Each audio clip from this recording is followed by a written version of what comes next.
Hi అండి, welcome to my channel. అందరికీ వినాయక చవితి శుభాకాంక్షలు. ఇక్కడ మార్కెట్ నిండా జనాలు ఉన్నారు. చిన్న చిన్న వినాయకులు, ఆకులు, వినాయకునికి ఏం కావాల్సిన సామాన్లన్నీ ఇక్కడ అమ్ముతున్నారు. మాదైతే పల్లెటూరు అండి, మేమేమి కొనుక్కోము. మేమైతే చెట్ల నుంచి తెంపుకొచ్చుకుంటాము. వినాయకునికి ఇష్టమైన తాలికల పాయసం చేస్తున్నాము. ఇక్కడ మేమైతే 2 రకాలుగా చేస్తాము. మాది చాలా పెద్ద ఫ్యామిలీ, ఎక్కువ పడుతుంది కాబట్టి పెద్ద దాని నిండా చేస్తున్నాము. ఇక్కడ నేను కలుపుతున్నాను కదా, అది చక్కెరతో చేసింది. ఇక్కడ మా తోటికోడలు చేసింది బెల్లంతో చేసింది. ఇక్కడ నేనైతే చేయలేదు, వీడియోకి ఫోజ్ ఇస్తున్నాను. మా తోటికోడలు అంటుంది, కనీసం పొయ్యి మీద పెట్టన్నా కలుపు, నువ్వు చేసినట్టన్నా ఉంటుంది అంటుంది. అందుకే నవ్వుతున్నాం అనమాట. నేను చేయలేదు కదా, అందుకే నవ్వొచ్చింది. ఇక్కడ మా తోటికోడలు బెల్లంది చేసింది. బెల్లంది నైవేద్యం కింద పెడతాము, చక్కెరదేమో అందరూ తింటారు. మా దగ్గర పని చేయడానికి వస్తారు కదా, వాళ్ళందరూ వస్తారు ఈ పండగకి, అందరికీ పెట్టాలి కాబట్టి కొంచెం ఎక్కువగానే పడుతుంది. పాతకాలంలో దేవుళ్ళకే కాదు, మనము పని చేస్తాం కదా, పని చేసే సామాగ్రి కూడా పూజలు చేస్తారు.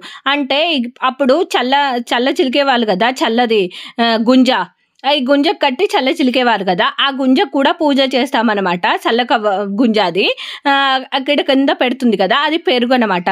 అంటే పెరుగుకు పూజ చేస్తారు, చల్ల గుంజకు కూడా పూజ చేస్తారనమాట. ఇక్కడ గంగమ్మ తల్లికి అంటే చెంబు నిండా వాటర్ పెట్టి గంగమ్మ తల్లి కూడా పూజ చేస్తారు. ఈ తాలికల పాయసమే అక్కడ నైవేద్యం కింద పెడతారు. మనము ఏ పూజలైనా ఆడవాళ్ళు చేసినా వినాయకుని పూజ మాత్రం కంపల్సరిగా మగవాళ్ళే చేయాలి. ఇదైతే మా ఊర్లో ప్రతి ఒక్కరూ పాటించే ఆచారం అనమాట. లేడీస్ చేయరు, జెంట్స్ చేస్తారు. జెంట్స్ చేస్తారంటే మొత్తం ఏం చేయరు, మనం అన్ని అందిస్తే వాళ్ళు చేస్తారనమాట, పూజ చేస్తారు. ఇక్కడ మా బావగారు ఇంట్లో ఉన్న దేవుళ్ళకు ఫస్ట్ పూజ చేస్తున్నారు. పూజ చేసిన తర్వాత వినాయకుని చేస్తారు.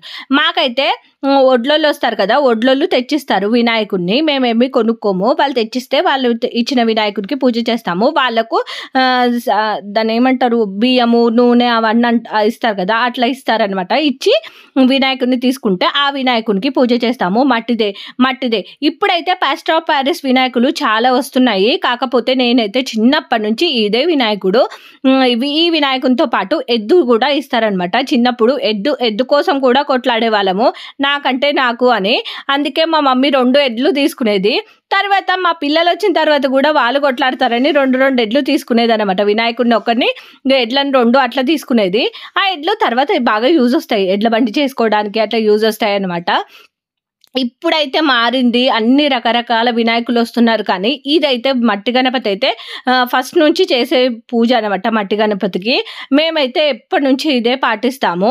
ఇక్కడ ఆకులను కూడా మేమేమి తెచ్చుకోము, మా ఊర్లోనే ఉంటాయి చెట్లు, ఆ చెట్ల నుంచి తెంపుకొచ్చుకుంటాము. కొంతమందికి వినాయకుడిని పెట్టుకునే ఆచారం ఉంటుంది, కొంతమందికి ఉండదు. ఉన్న వాళ్ళైతే, నేనైతే ఫీల్ అవుతానండి, ఎందుకు కెమికల్స్ వాడడం, మట్టి గణపతి పెట్టి పూజిస్తే చాలా మంచిది కదా, అదే మోక్షం అని నా ఫీలింగ్ అనమాట. ఇప్పుడైతే అన్ని మట్టి వినాయకులను ఫ్రీగా కూడా పంచుతున్నారు, పొల్యూషన్ తగ్గించడానికి. కాకపోతే మార్కెట్లో మనమైతే రంగురంగుల వినాయకులను చాలా మంది అట్లాగే కొనుక్కుంటున్నారు. నేను అందుకే చెప్తున్నాను, మట్టి వినాయకుని వాడండి, ఎంత వీలైతే అంత. మన సైడ్ నుంచి పొల్యూషన్ ఏం లేకుండా చూసుకోవాలన్నది నా ఫీలింగ్ అనమాట. ఇక్కడ వినాయకుని పూజ చేస్తున్నాము. పూజ చేసిన తర్వాత అదే నేను ఇందాక చెప్పాను కదా, పనిముట్లకు పెట్టాలి, ఎలుకలకు పెట్టాలి, నైవేద్యాలు. ఈ వినాయకుని పండుగ చాలా పెద్ద పండుగ, పని అంతే ఉంటుంది, నైవేద్యాలు చేయడం అట్లే ఉంటుంది, పూజ అంతే ఉంటుంది. ఇంకా మా దగ్గర అయితే పూజారితో ఏం చేయించాం, మేమే చేస్తాము. ఒక్కొక్కరి దగ్గర ఒక్కొక్క రకంగా ఉంటుంది కదా, మేమైతే ఇట్లాగే పెడతామన్నమాట వినాయకుడిని. ఈ వినాయకుడిని 3 రోజుల దాకా ఉంటాం, 3 పూజలు 5 పూజలు అట్లా చూసి చేస్తామన్నమాట. సండే రోజు తీయొద్దు కాబట్టి మండే రోజు దాకా వినాయకుడు అట్లాగే ఉంటాడు. వినాయకుడు ఉన్నన్ని రోజులు నిష్టగా ఉండాలి, అంటే నాన్ వెజ్ అవన్నీ ఏమీ తినకుండా పద్ధతిగా ఉండాలన్నమాట. ఎప్పుడైనా అంతే, 3 పూజలు 2 పూజలు, ఒక్కొక్కసారి రేపు 3 పూజలు అందుకొని వెళ్ళిపోతాడు. అంటే ఈరోజు పొద్దుట, ఈరోజు సాయంత్రము, రేపు పొద్దుట అట్లా అందుకొని వెళ్ళిపోతాడు. ఈసారి అయితే సండే తీయొద్దు కాబట్టి 2 పూజలు ఎక్కువ చేయించుకుంటున్నారు అనమాట. ఇక్కడ వినాయకుని పూజ మొత్తం కంప్లీట్ అయినాక ఇంట్లో వాళ్ళందరం ఉంటాం కదా, వాళ్ళు కూడా ఇట్లనే వేసి మొక్కుతారు. ఇక్కడ వినాయకుని దగ్గర నోట్బుక్స్ కూడా పెడతారు. నోట్బుక్ పెడితే మనకి ఏదైనా టఫ్ సబ్జెక్ట్ ఉంటే ఆ బుక్ పెడితే ఈజీగా అవుతుంది, మనకి ఈజీగా వస్తుంది వినాయకుని దయతో అన్నది మా నమ్మకం అనమాట. మేమైతే చిన్నప్పుడు అట్లాగే చేసేవాళ్ళం. నేనైతే ప్రతిసారి మ్యాథ్స్ బుక్ పెట్టేదాన్ని, నాకు మ్యాథ్స్ అంటే అంత భయము. ఇక్కడ పాయసం చేసాం కదా, ఆ పాయసాన్ని గిన్నెలలో పెట్టుకొని వడ్డిస్తున్నాము. ఇది నైవేద్యం కింద పెడతామన్నమాట అందరికీ. ఇందాక నేను చెప్పాను కదా! సల్లగుంజ, గంగమ్మ, కూరాడుకుండ, పెద్దోళ్ళకు, వినాయకునికి ఇట్లా అన్ని దగ్గర పెడతారనమాట. అప్పుడు గాడికాడ అంటారు. గాడికాడ గూడా పెట్టేవాళ్ళము. ఇప్పుడైతే లేదనుకోండి. అప్పుడైతే పెట్టేవాళ్ళము. ఇక్కడ వినాయకునికి ఏ నైవేద్యం అందదు. ఓన్లీ పాయసమే అనమాట. తలకల పాయసం ఒక్కటే వినాయకునికి వెళ్తదనమాట.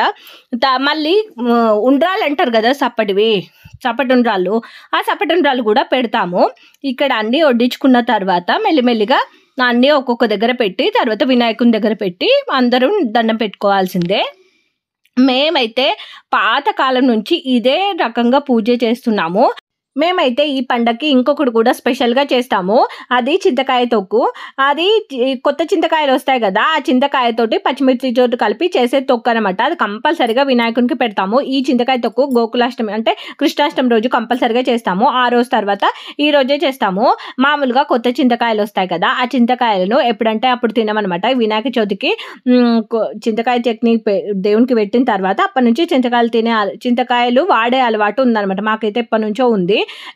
మీలో ఎవరైనా ఇట్లాంటి పూజ చేస్తారా? చెయ్యరా? నాకు కామెంట్ చేయండి. నేనైతే చాలా వీడియోస్‌లలో చూసాను. ఓన్లీ వినాయకుని పూజ అంటే ఓన్లీ వినాయకునికే చేస్తారు. ఇట్లా చేస్తారని నేనైతే ఇప్పటి వరకు వినలేదు. మా దగ్గర అయితే చేస్తాం. నేను చిన్నప్పటి నుంచి చూస్తున్నాను. ఇప్పుడు ఇట్లా గుమ్మాలకు కూడా గంధం రాసి, బొట్లు పెట్టి తర్వాత గుమ్మాలకు కూడా నైవేద్యం చూపిస్తారనమాట. ఈ పండక్కి ఇట్లా చేయడానికి చాలా మంది కావాలి. ఒకళ్ళు గుమ్మాలను కడగడానికి, ఒకళ్ళు దీపం చూపెట్టడానికి, ఒకళ్ళు అగరబత్తీలు చూయించడానికి, ఒకళ్ళు నైవేద్యం చూయించడానికి ఇట్లా చాలా మంది ఉండాల్సిందే.